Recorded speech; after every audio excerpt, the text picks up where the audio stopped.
A team that is cruising nicely over there in America, or maybe are they? Mamelodi Sundowns, as we spoke about the fact that they're collecting checks at the Club World Cup. They won their first match against Ulsan 1-0. Probably should have been more. And then in the game against Borussia Dortmund, lost that one 4-3.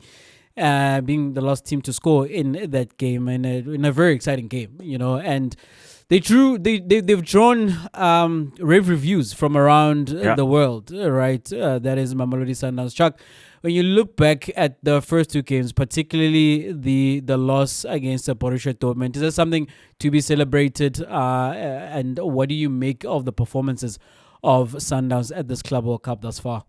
I mean, Sundowns have positioned themselves in a place where the league is almost non-negotiable. The CAF Champions League win is high on their mandate. They have to win it at some point in the short term. So I don't think they come to the Club World Cup as they're happy to be their side. Yes, it looks that way because they're a team from Africa. They're always happy to be there. It'd be great to rub shoulders with the great giants of European football, the Dortmunds, the Chelseas, the Real Madrids. But I think their mentality, yes, they are in that particular place because of where they are and who they are, relatively unknown to the world. But in terms of how they want to play football and how they view themselves, they're not there just happy to be there. And so when they can see that mistake by Williams and the ball goes in, you're like, we've let them in.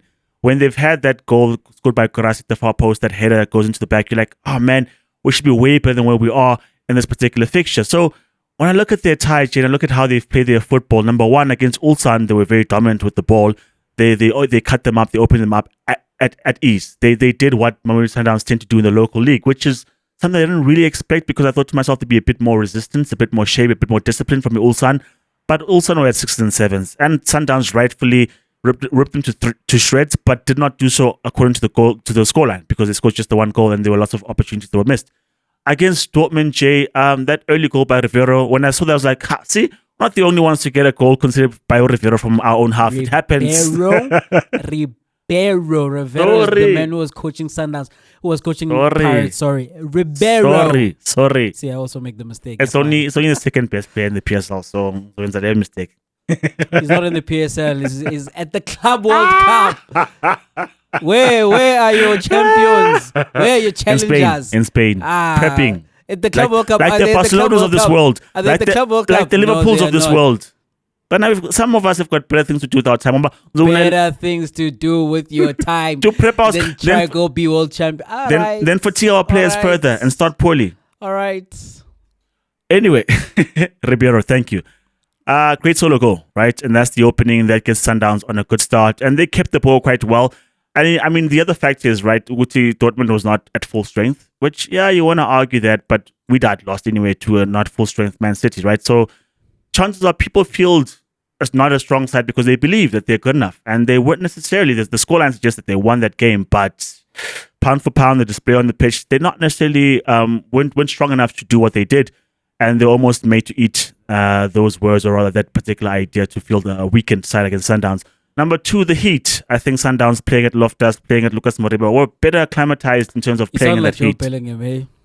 Joe Bellingham, put that as one of the reasons why they struggled in that. It's like, as Europeans, we struggle with the heat, and they are probably used to it. And it's like, what are you talking about, brother? Joe Bellingham has probably he's never been to South Africa, so he can assume, he can make that assumption. He's never played, and Chuck, it's true. It's true. Sundowns are better suited to those conditions. But I don't like that from Joe.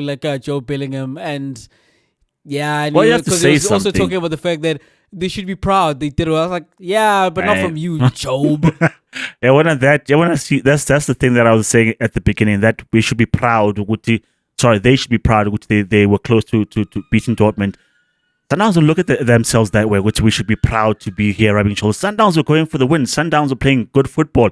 And I mean, if it was not for Tashtek Matthews missing a couple of opportunities or making the right decision here and there, Sundowns probably go 3 up. And at that point in time, it's like almost game over, because Dortmund, yes, did score, but they never got to a point where you're like, oh man, Sundowns are at 6s and 7s. They're just helpless against this onslaught from Dortmund. They keep coming. Nope.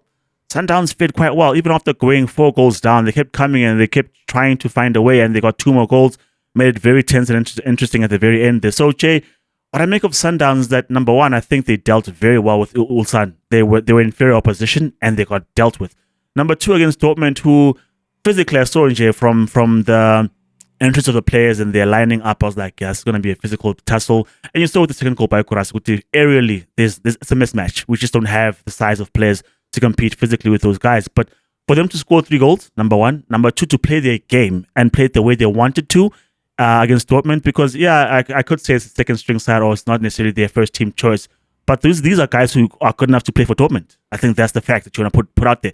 They're good enough to play for Dortmund. They're good enough to play for a European powerhouse, quote unquote. But Sundowns almost did the business. So extremely proud in terms of what South African football looks like, what Sundowns football looks like, because what they were doing on the continent, if they can do it on the world stage and it looks like that, looks good. Yeah, Sundowns can have their heads held high. They still have an opportunity to qualify for the round of 16. We'll see what they do against Fluminense. But good win against Ulsan, considering that Sundowns had lost previously when they played against Asian teams in the Club World Cup, and to look that good against Ulsan was quite something. They should have buried that game though. And then the game against Borussia Dortmund, I know we can do this for literally every single match in terms of these goals could have been conceded if like a million things had gone like in 8 million different ways, you know. But it does feel like that. I think especially as a Sundowns fan, you feel as though if you're gonna lose or if you're gonna concede 4 goals, you don't want them to go in like that, you know. There's the mistake by Ronald Williams, which he mentioned that he saw Tebza and then Tebza suddenly wasn't there because he got a call from Marcelo Allende to move at the point where Ronald was playing that pass, and then there's Ronald again with the parry that should not be maybe going into danger. You've got Utebza who is caught in possession. He scans better. Maybe there's a different outcome, or he passes the ball to one of his teammates that's facing him. That's a different outcome as opposed to try to turn in that position. And then you've got the own goal at the end by Umutao. And the thing is, Mudau, who we have said is maybe the best right back, maybe the best defender on the continent, right? Because of his spectacular plays in recovery. And that's the thing with Mudau. The reason he has those spectacular plays is because his spatial awareness is not good. His positioning is also not good at all. But his athletic ability is such that he's able to make up for those instances.